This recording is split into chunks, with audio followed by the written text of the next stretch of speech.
अच्छी मेहनत करो, मेहनत का आशीर्वाद दूंगा, व्यापार का आशीर्वाद नहीं दूंगा, मेहनत करो। इसी प्रकार आजकल मैं आशीर्वाद कम देता हूं। मुझे एक बार अपने पूज्य गुरुदेव महाराज ने किसने बहुत बड़ा ज्ञान दिया, बहुत बड़ा ज्ञान।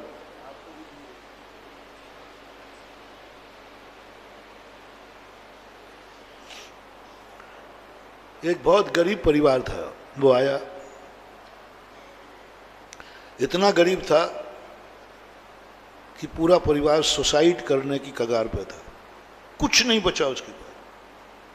कैसे गया वो कहानी नहीं सुना रहा हूं, कुछ भी नहीं, कपड़े भी फटे थे, कपड़े खाने कुछ नहीं, चेहरा। और वो आया तो आचार्य बात तो सब पहुंच नहीं पाते, हम लोग बैठे थे, तो बोले महाराज जी आचार्य श्री का आशीर्वाद दिलवा दो, हम लोग मर जाएंगे, कुछ भी नहीं है हमारे पास, बस एक भाव आया कि गुरु जी का आशीर्वाद ले लें मरने के पहले। उसकी दशा देख करके मुझे बड़ी दया आई। हमने कहा मैं समय दिलवाऊंगा। हम 2-3 महाराज थे उस समय, बहुत पहले की 81 की लगभग घटना है। मैं क्षुल्लक था उसमें। आचार्य के पास ले गए, सबको मैंने दूर किया, मैंने केस डेंजर है आचार्य, ये ऐसे ऐसी बात है, ये बहुत परेशान है बहुत।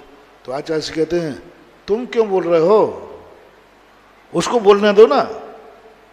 वकील क्या है कि वो अपने क्लाइंट को नहीं बोलने देता, तो अपन तो वकील बन के गए थे, क्योंकि क्लाइंट पता नहीं अच्छे से बोल पाए कि नहीं बोल पाए, मजिस्ट्रेट भा पाए या नहीं पा पाए। वकील जानता है कि मैं बोलूंगा नमक मिर्ची लगा करके। तो मैंने पता नहीं आचार्य ने इसकी सुनी है नहीं सुनी, तो मैंने थोड़ा सोर्स मिला दिया उसको। आचार्य कहा तुम चुप रहो, उसको बोलना दो। वो बोला, हम लोग पूरी जुगाड़ में थे, आज आशीर्वाद जरूर देंगे, आज जरूर पिछी लगाएंगे, क्योंकि आचार्य पिछी लगाते नहीं बहुत, और या कोई जरूर कोई लक्ष्मी मंत्र देंगे इसको, कुबेर मंत्र, क्योंकि जादू दयालु होता है। संत हृदय नवनीत समाना। हम लोग बैठ कर चुपचाप,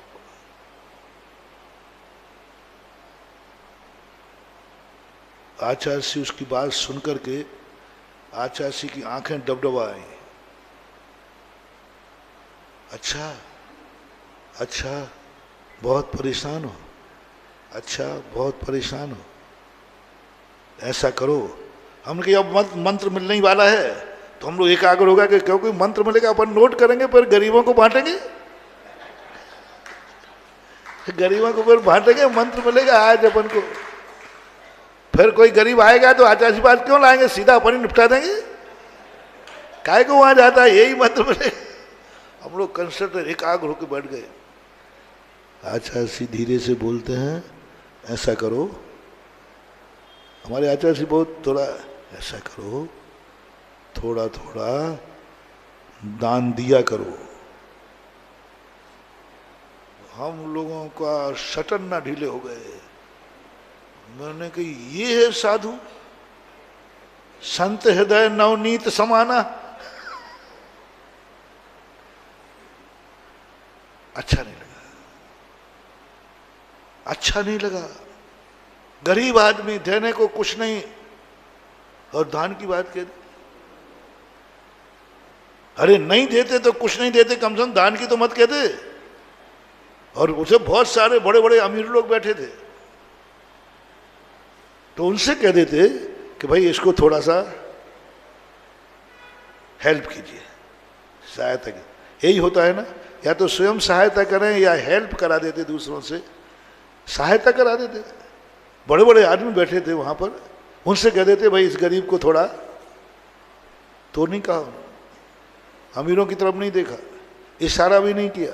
और वो बैठे बेचारे अमीर कि महाराज जी कुछ हमें इशारा तो करें, हमारे गुरु की शरण में आए हैं, इसकी सारी गरीबी दूर कर दूंगा। वो बैठे थे देने, पर उनको नहीं कहा, दान का कहा। बुरा मत मानना, उस समय हम लोगों के परिणाम बहुत अच्छे नहीं हुए, और वो मूर्ख है। मुझे इतनी गुस्सा आई उसमें, उसने जी कह दिया। मैंने कि मरेगा रे तू जी। अंदर जब गुरु के सामने कौन हो रहा है, अंदर मरेगा तू जी कह रहा है, तेरे खाने को तो दाने हैं नहीं और तूने क्या कह दिया, जी महाराज। अब अलग होता तो मैं कहता था बिल्कुल मत बोलना महाराज जी, मेरे पास है ही नहीं, सीधा दो टूक मना करो। उसने तो जी कह दिया। ठीक है, ध्यान रखना, दान देना शुरू कर देना, सब ठीक हो जाएगा। और वो पट्टा गुरु के विश्वास पर उठ के चला गया, और हमारा विश्वास डगमगा गया। दोपहर में क्लास चलती थी, हम लोगों ने तबाड़ तोड़ प्रश्न किए। साधु को कितना कोमल होना चाहिए, दान किसको देना चाहिए, जिसके पास खाने को नहीं हो क्या उसको भी दान का उपदेश देना चाहिए। आचार्य ने कहा ये बिना मौसम की बरसात कैसे हो रही है, स्वाध्याय में प्रसंग नहीं है और ये प्रश्न कहां से आ रहे हैं। तो आचार्य ने कहा ये प्रश्न क्यों उठ रहे हैं, तो प्रसंग ही नहीं है यहाँ। नहीं नहीं पूछ रहा हूं महाराज जी, साधु को कितनी दया करना चाहिए, कितना निर्मल होना चाहिए, गरीब के खाने नहीं है तो गला दबा के दान दिलवाना चाहिए। तो आचार्य से कहते मामला क्या, मामला सीधा है महाराज, आहार के पहले क्या हुआ है, आपने उस गरीब को कह दिया अच्छा अच्छा वो बात है। ओहो, आचार्य से कहते गरीबों के मसीहा, तुम लोग तो गरीब के हो गए, हम तो गरीब का दुश्मन हो गए। नहीं महाराज जी ऐसी बात नहीं है, लेकिन अब मुंह से तो नहीं बोलूंगा, अंदर की बात तो आपने उसको कहा। ओहो, वो शब्द आज भी पूज्य गुरुदेव के दिमाग में घूमते हैं। बोले यदि मेरे आशीर्वाद से कोई अमीर बनता तो मैं सारे चौराहों पर बैठकर गरीबों को एक आशीर्वाद देता और अमीर बना देता।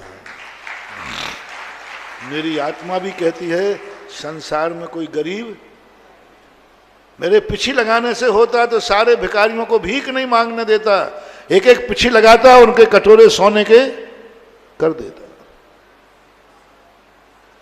यदि मेरे आशीर्वाद से व्यक्ति निरोग हो जाए बीमारी से तो मैं अस्पतालों के दरवाजे बैठूंगा, वहां करूंगा। कोई मंत्र से यदि हो जाए सारे दुनिया के दुख दूर तो मैं मंत्र फेरने को तैयार हूं। यदि मेरे मंत्र फेरने से आपके दुख दूर होते हैं तो चलो मैं मंत्र फेरने को मैं फेर लूंगा, तुम्हारे दुख दूर हो जाएंगे। लेकिन ऐसा होगा नहीं, ये धोखा है, ये बहुत बड़ा धोखा है, ऐसा होगा नहीं। जब तक ये स्वयं कर्म नहीं करेगा, दूसरे का किया हुआ कर्म दूसरे के काम नहीं आता महानुभाव। स्वयं कृतम कर्म यदात्मना पुरः फलम तदीयम लभते शुभाशुभम परेण दत्तम यदि लभ्यते स्फुटम स्वयं कृतम कर्म निरर्थकम तदा। सामायिक पाठ तुम लोग पढ़ते हो, एक का किया हुआ दूसरे के काम नहीं आता। पूत की किस्मत में नहीं है तो पूत कपूत तो का धन संचय, और पूत सपूत तो का धन संचय। इसकी किस्मत बदलो। ये गरीब क्यों हुआ है इस पे सोचो। इसने धन का दुरुपयोग किया है, धर्म कार्यों में ना करके पाप कार्यों में खर्च किया है, अय्यासी में खर्च किया है, अय्यासी के लिए धन था, पापों के लिए धन था, ऐशो आराम के लिए धन था, दान के लिए गरीब था। दान के लिए नहीं था धन, गरीबों की सेवा के लिए नहीं था धन, बीमार की दवाई के लिए नहीं था धन। कहाँ घूमने का नाम ले लूं? कहाँ जाते हो घूमने? तो शिमला, ऊटी ऊटी ऊटी ऊटी घूमने के लिए धन था, समुद्र के किनारे घूमने को धन था, होटलों में लाखों रुपया मिटाने को धन था। एक होटल में जाकर के घूमने जाते हो, लाखों रुपया मिटा देते हो। बस धन नहीं है तो शांति धारा के लिए नहीं है, धन नहीं है तो मंदिर के लिए नहीं है। बस यहां गरीब बन जाते हो, बाकी और जगह पंच कल्याणक विधान होगा तो बर्बादी दिखेगी। और जब शादियों में बर्बादी होती है तो महाराज जी कितना बर्बाद होता है पंच कल्याणकों में। बाजे वाले आ रहे, गज्जत वाले आ रहे, सब। मैंने कि हाँ हो तो रहा है। तो महाराज सस्ता वाला पंचकर्णा कराओ ना आप। तो मैंने करा दूंगा। 500 रुपया, 1000 रुपया हाईएस्ट मानो, 1000 रुपये में अच्छे से अच्छा पंचकल्याणक हो सकता है, निर्दोष, कोई दोष नहीं आए, पक्का पूरा निर्दोष पंचकल्याणक होगा 1000 रुपये में। बस पंचकल्याणक होते इतने ही में है, होते इतने में है, इतने में ही करूंगा, वायदा करता हूं, निर्दोष करूंगा, एक भी कमी नहीं लाऊंगा। भगवान को प्रतिष्ठित कर दूंगा। कितने रुपया में? 1000 मैंने ज्यादा किए हैं, थोड़ा सा खुल के करूंगा, नहीं तो 500 में भी चल जाएगा। पूरा निर्दोष पंचकल्याणक। और महाराज जी बस अब यही कराना शुरू कर दो, बहुत पैसा बर्बाद हो रहा है, करोड़ों रुपया पंचकल्याणक बर्बाद होते हैं। बस आप वो 1000 वाला पंचकल्याणक निकाल दो और सबसे कहो, क्यों मूर्खो 1000 में पंचकल्याणक होता है तो क्यों लाखों खर्च कर रहे हो? मैंने कह दूंगा, आपसे भी कह रहा हूं। मंदिर के लिए कोई मंदिर बनाने की जरूरत नहीं है, भगवान के ऊपर बरसाती डाल दूंगा, रह जाएंगे। हाँ रह जाएंगे, मैं गारंटी दे रहा हूं ना। वो भी नहीं हो तो खुले में रह जाएंगे, इनका कुछ नहीं बिगड़ने वाला। भगवान को खुले में भी बैठा दो तो कुछ नहीं करना, एक चबूतरा बना देना, थोड़ा ऊंचे कर देना बस, तो भी कुछ नहीं बिगड़ेगा। बस एक बात तो मान जाओ, मैं तुम्हारी बात मानूंगा। मैंने कहा मैं तुम्हारी बात मानूंगा, वायदा करता हूं, तो मेरी एक बात मान जाओ, तुम जो शादी विवाह करते हो वो भी आगम के अनुसार 1000 रुपये में हो जाता है, गारंटी मेरी। 1000 रुपये से भी बचा रहेगा, 500 रुपये में शादी होगी, गारंटी है मेरी, निर्दोष, कोई कमी नहीं आएगी। जे शादी का जो है 500 रुपये में शादी कराओ। चलो पहली शादी में मैं खुद बैठ जाऊंगा कराने, बताने के लिए। पहली शादी कम बताना तो पड़ेगी, ऐसे थोड़ी कि नहीं बताएं, मैं बैठा रहूंगा, तुम एक पंडित को बुला लेना, मैं बताता जाऊंगा, आगम के अनुसार, शास्त्र के अनुसार कराऊंगा। ऐसा नहीं कि तुम्हारी जिंदगी बर्बाद नहीं करूंगा, तुम्हारी जिंदगी बर्बाद थोड़ी करूंगा। जिंदगी का सवाल है। निर्दोष शादी, मांगलिक शादी, शुभ शादी 500 रुपये में, हाईएस्ट 1000 रुपये में। लो बता देता हूं, सामान बता दो। इसको बोलते पानी ग्रहण। नाम क्या है इसका? पानी ग्रहण। पानी ग्रहण का अर्थ हाथ का ग्रहण। हल्दी कितने की आएगी? दोनों हाथ पीले करना, पीले हाथ भी बोलते हैं भैया, बेटी आगे पीले हाथ। तो हाथ पीले करने की हल्दी कितने रुपया की? 5 रुपये की। और एक माला डालते हो, माला है नहीं लेकिन एक दूसरे को वेलकम। विवाह में माला लिखी नहीं है लेकिन एक दूसरे का वेलकम। तुम हमारी जिंदगी में आ रहे हो, हम तुम्हारी जिंदगी में आ रहे हो, तो एक दूसरे का वेलकम करें, सम्मान है। मैं तुम्हारा सम्मान करूंगा, तुम मेरा सम्मान करना। चलो माला, 2 मालाएं कितने की? अच्छी माला ले लेना।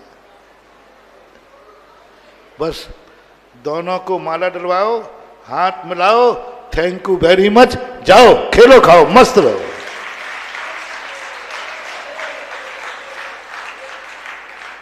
और आजकल इतनी तो होती है, जो कोर्ट मैरिज होती है उसमें क्या होता है भाई, बता दो भाई क्या होता है? बस इतना ही होता है, तिलक लगाया जाओ। इतनी सी शादी है और अच्छी शादी है।